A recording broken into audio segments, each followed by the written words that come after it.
China artificial सूरज बनाने में कामयाब हो गया है और इंडिया ने अपनी खुद की मैन्युफैक्चर की हुई all made in India Mercedes electric car बना ली है। और पाकिस्तान अभी भी वाघा बॉर्डर के ऊपर सबसे ऊंची टांग उठाने का, मतलब इंडिया से ऊंची टांग उठाने का रिकॉर्ड रखता है। मुबारक हो पाकिस्तानियों, हम बहुत तेजी से तरक्की कर रहे हैं। कल से मेरे सामने कुछ आर्टिकल्स आ रहे हैं, देख रहा हूं कि इंडिया ने फर्स्ट इंडियन मेड कंप्लीटली पूरी तरह से इंडिया के अंदर बनी हुई मर्सिडीज बेंज इलेक्ट्रिक कार, जो कि एक दफ़ा चार्ज करने के ऊपर 850 किलोमीटर तक का जो सफ़र है वो तय कर सकती है। और अगर आप उस इलेक्ट्रिक कार को 15 मिनट चार्ज करते हैं तो आप जो है वो 150 से 200 किलोमीटर का सफ़र जो है वो चार्ज कर लेंगे। मतलब इतने कम टाइम में चार्ज करने पर इतना लंबा चौड़ा फासला आप तय कर लेंगे। इस मर्सिडीज़ की कीमत जो रखी गई है वो नियर अबाउट 1.5 करोड़ के अराउंड इंडियन रुपीज़ के अराउंड रखी गई है। और पाकिस्तान में अगर देखा जाए तो इस कीमत में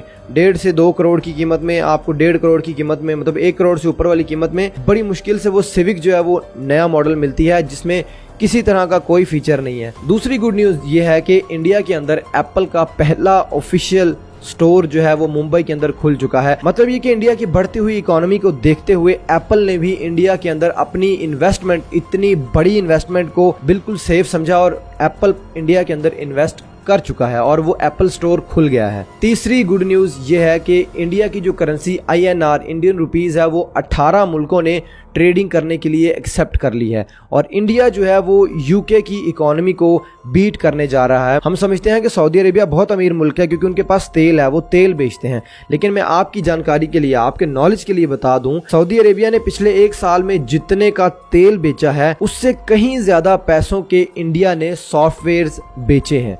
तो ये हमारे लिए एक लम्हा फिक्रिया है कि हम लोग किस रास्ते पर चल गए हैं। हम लोग चले तो इकट्ठे थे लेकिन हम लोगों ने अपने ट्रैक्स अलग अलग कर लिए। हम लोगों को आपस में लड़ने से और सियासी जनाजे निकालने से फुर्सत नहीं मिलती। वो लोग हमसे इतना आगे निकल चुके हैं कि अब हमें शर्म आने लगी है। बांग्लादेश जो हमसे अलग हुआ था, आज बांग्लादेश का जो 1 टका है ना, हमारे यहाँ पे एक मिसाल दी जाती थी कि तू 2 टके का आदमी नहीं है। मतलब कि ये नीचा दिखाने के लिए वो टका बोला जाता था कि तू 2 टके का आदमी नहीं है।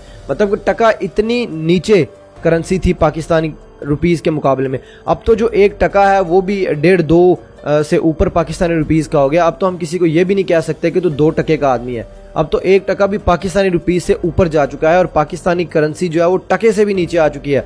अब तो ये बोला करो कि तू 2 रुपए का आदमी नहीं है, अब टका ना बोला करो। टका बोल के पाकिस्तानी करेंसी की तौहीन करना छोड़ दो मेरे भाइयों। अब लोग, मैंने नरेंद्र मोदी का ट्विटर अकाउंट खोलकर देखा और शहबाज शरीफ साहब जो पाकिस्तानी प्राइम मिनिस्टर हैं उनका ट्विटर अकाउंट भी खोलकर देखा। एक तरफ वो ऐसी ट्वीट्स कर रहे हैं कि हम लोग जो है वो स्पेस रिसर्च ऑर्गेनाइजेशन जो उनकी है उसमें तरक्की कर रहे हैं, मर्सिडीज़ लॉन्च कर रहे हैं, वो अपने जो तरक्याती प्रोजेक्ट्स हैं उनके बारे में ट्वीट कर रहे हैं। और दूसरी तरफ शहबाज शरीफ साहब ट्वीट कर रहे हैं कि हमने आज 5000 आटे की बोरियां लोगों में तकसीम कर दी, कल जो है हम 10,000 आटे की बोरियां तकसीम करेंगे, हम ये करेंगे, हम वो करेंगे, वो फलां गंदा है, वो चोर है, ये चोर है, इमरान खान चोर है, शहबाज शरीफ चोर है, जरदारी चोर है, हर कोई कहता है ये चोर है। मुझे आज तक ये समझ नहीं आई कि आखिर चोर है कौन। ये सारे मिलके हमको पागल बना रहे हैं, इनमें से चोर कौन है भाई?